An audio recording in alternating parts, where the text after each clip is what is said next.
आप सब लोग। तो यहाँ पे एम्स में MSc nursing plus other MSc के लिए है जो पोस्ट ग्रेजुएट के लिए फॉर्म फिलअप किए जा रहे हैं। जो भी कैंडिडेट एलिजिबल हों और जो लोग फॉर्म भरना चाहते हैं वो लोग फॉर्म भर सकते हैं। तो यहाँ पर एमएससी नर्सिंग के अलावा अदर एमएससी कोर्सेज हैं जिसमें एमएससी बायोटेक्नोलॉजी और अदर भी हैं, जो भी अगस्त 2026 का सेशन आपका रहने वाला है। फॉर्म ऑलरेडी स्टार्ट हो चुके हैं।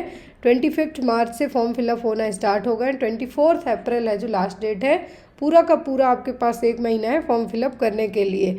आगे हम देखेंगे कि कौन कौन यहाँ पे एलिजिबल रहेगा, टोटल कितनी सीट हैं अलग अलग एम्स के लिए। तो मैं बता दूँ कि अभी से बहुत समय पहले है जो यदि स्टेट गवर्नमेंट में आप एमएससी नर्सिंग करना चाहते थे कॉलेज में, आपको डायरेक्ट एडमिशन मिल जाता था। बट नाउअडेज ऐसा नहीं होता है। और जब बात एम्स की जा रही हो, एम्स दिल्ली की और अदर एम्स की, तो यहाँ पे आपको सीबीटी दे के ही एंट्री मिलेगी। सीबीटी और आफ्टर दैट आपका इंटरव्यू यहाँ पे होगा। तो यहाँ पे आप जब भी फॉर्म फिलअप करते हैं तो किसी भी तरीके की गड़बड़ी मत कीजिए। यहाँ पे आपके फॉर्म रिजेक्ट होने के चांसेस बहुत ज़्यादा भी होते हैं। आपका एग्ज़ाम, जो लोग फॉर्म फिलअप करते हैं एमएससी नर्सिंग के लिए, तो आपका एग्ज़ाम यहाँ पे होगा 20 जून को। 20 जून को आपका एग्ज़ाम होगा। आफ्टर द एग्ज़ाम आपका रिजल्ट है जो बताया जाएगा वेबसाइट पर ही। और जो अदर एमएससी कोर्सेस हैं उनका एग्ज़ाम 8 जून और 13 जून को होगा, जबकि एमएससी नर्सिंग वालों का 20 जून को होगा। अब यहाँ पे देखिए 2000 रुपीज़ आपको जनरल कैटेगरी से आप बिलोंग करते हैं तो 2000 रुपये आपको एप्लीकेशन फ़ीस है। ओबीसी से हैं तो 2000 है। और बाकी यदि आप अदर कैटेगरी से हैं तो यहाँ पे आपको 1600 रुपये फॉर्म फिलअप है जो चार्ज लगने वाला है। यहाँ पे आप जो भी लोग अप्लाई करते हैं तो इन्होंने साफ साफ कहा है कि please save and download a print of registration slip and return the copy of registration slip till completion of admission process. आपको ये ज़रूरी इसलिए है कि आपने जो रजिस्ट्रेशन स्लिप आप जब भी फॉर्म फिलअप करते हैं ऑनलाइन तो उसको सेव कर लीजिए, और चाहे तो प्रिंट आउट करके आप उसको क्या कर सकते हैं, अपने पास हार्ड कॉपी भी रख सकते हैं जब तक आपका एडमिशन नहीं हो जाता, और ये ज़रूरत पड़ती ही है।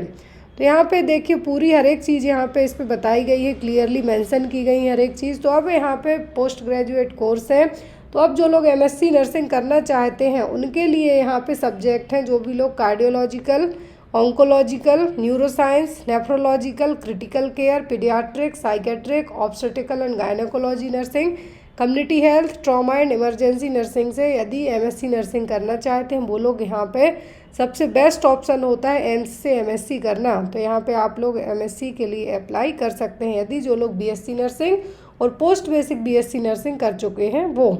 एमएससी में और अदर भी हैं आपको, जिसको एनाटमी से, मेडिकल बायोकेमिस्ट्री से, इन सब से यदि करना है तो वो भी यहाँ पे अप्लाई कर सकते हैं।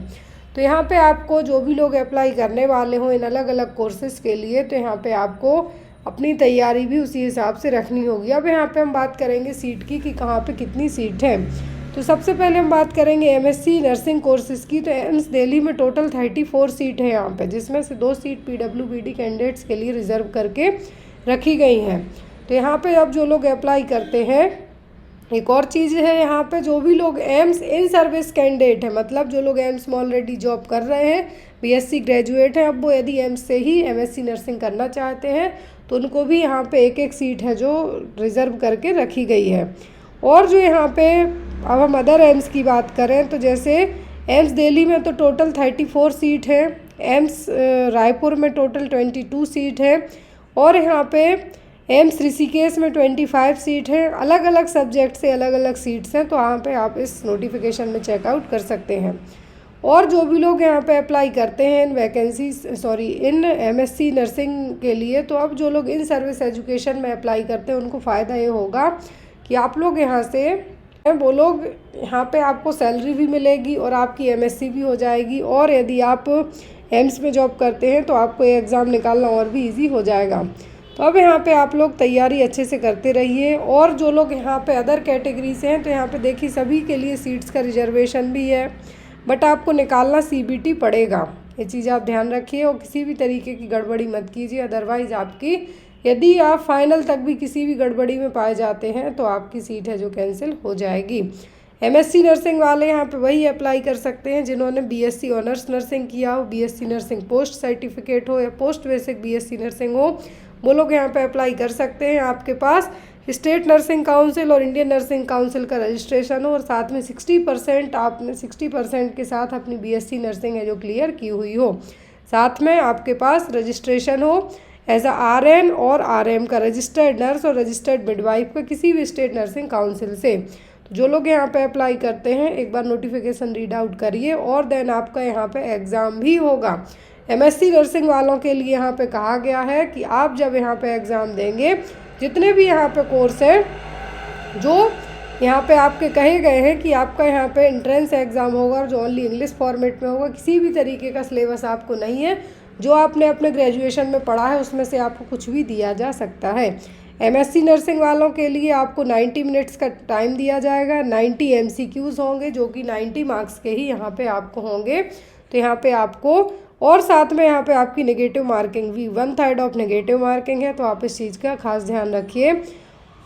और यदि यहाँ पे इन केस 100% उसमें यदि टाई अप होता है आपका, यदि यहाँ पे 100% केस में टाई अप आपका होता है, तो जिसकी एज ज़्यादा होगी यहाँ पे क्राइटेरिया उसको दे दिया जाएगा।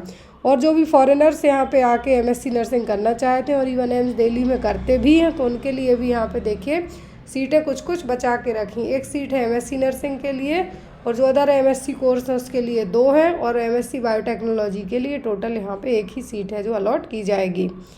बट एग्ज़ाम सबको देना होगा, ऐसा नहीं है कि आपको एग्ज़ाम नहीं देना होगा, तो आपको एग्ज़ाम देना होगा। और यहाँ पे अदर चीज़ में बताई गई हैं कि आपको कितनी है जो एडमिशन के बाद है, कितनी क्या फ़ीस वगैरह है जो आपको लगने वाली है। MSc नर्सिंग में सबको पता है 2 साल का ड्यूरेशन होता है। ऑलमोस्ट जो भी मेडिकल में PG के कोर्स होते हैं उनमें 2 साल का टाइम ही लगता है। अब यहाँ आपको किसी भी तरीके से कुछ भी गड़बड़ी जो मैंने आपको बताई वो होती हैं, तो आपको यहाँ पे पेनाल्टी भी लगेगी। और यहाँ पे आपकी फ़ीस वगैरह भी बताई गई है कि किसको कितना स्टाइफंड मिलेगा। ये सबसे अच्छी चीज़ है कि जब आप गवर्नमेंट कॉलेज से नर्सिंग करने जाते हैं तो आपको जितनी फ़ीस लगती है उससे ज़्यादा आपको स्टाइफंड है जो मिल जाता है। तो MSc नर्सिंग वालों को भी यहाँ पे बताया गया है कि आपको स्टाइफंड 15,000 पर मंथ के हिसाब से मिलेगा, चाहे आप एम्स रायपुर, एम्स भुवनेश्वर या फिर एम्स गोरखपुर कहीं से भी करते हैं। एम्स नागपुर से है जो आपको MSc नर्सिंग वालों को यहाँ पे स्टाइफंड मिलेगा, लेकिन अदर MSc कोर्सेज़ के लिए किसी भी तरीके का स्टाइफंड यहाँ पे नहीं है। ये चीज़ आप लोग ध्यान में रखिए। फ़ीस वगैरह बिल्कुल कम लगती है यहाँ पे। यदि आप कहीं और से जाके MSc करते हैं तो आपको MSc नर्सिंग के 5-5 लाख रुपए तक फ़ीस है जो लग जाएगी, और यहाँ पे बहुत कम फ़ीस है। तो यही रीज़न है कि यहाँ पे बहुत ज़्यादा लोग हैं यहाँ पे अप्लाई करेंगे, क्योंकि सभी ऑल इंडिया कैंडिडेट्स यहाँ पे एलिजिबल होंगे। और एक बार नोटिफिकेशन रीड आउट कर लीजिएगा, क्योंकि आपका यहाँ पे थोड़ी सी भी गड़बड़, एज़ पर मेरे नॉलेज के एम्स में सबसे ज़्यादा आपके फॉर्म रिजेक्ट होते हैं। तभी बहुत कम लोग हैं जो एग्ज़ाम देने तक और एग्ज़ाम देने के बाद जो नेक्स्ट स्टेज है उसमें क्लियर हो पाते हैं।